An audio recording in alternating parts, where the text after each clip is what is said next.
మధ్యప్రాచ్యంలో ఉద్రిక్తతలు మరింత తీవ్రతరమవుతున్నాయి. Israel Tehran పై target దాడులు చేస్తోంది. నివాస ప్రాంతాల్లో బాంబుల దాడులు చేస్తోంది. పెద్ద సంఖ్యలో మృత్యువాత పడుతున్నారు. సైనిక వ్యూహాత్మక కేంద్రాలను లక్ష్యంగా చేసుకునే అటాక్స్ జరుగుతున్నాయి. ఇజ్రాయెల్ పై పలు క్షిపణుల ప్రయోగం జరుగుతోంది.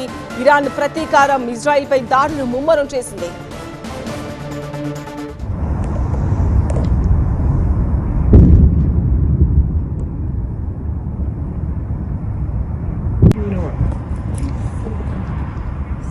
ఇజ్రాయెల్ టెహ్రాన్ టార్గెట్ గా దాడులు చేస్తోంది. ఇరాన్ మధ్యప్రాచ్యంలో ఉద్రిక్తతలు మరింత తీవ్రతరమవుతున్నాయి. టెహ్రాన్ లో నివాస ప్రాంతాల్లో బాంబుల దాడులు జరుగుతున్నాయి. పెద్ద సంఖ్యలో జనం మృత్యువాత పడుతున్నారు. సైనిక వ్యూహాత్మక కేంద్రాలను లక్ష్యంగా చేసుకుని అటాక్స్ జరుగుతున్నాయి. ఇజ్రాయెల్ పై పలు క్షిపణుల ప్రయోగం కూడా జరుగుతోంది. ఇరాన్ ప్రతీకార దాడులు చేస్తోంది.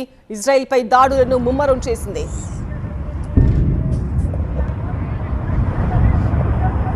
一些结局的人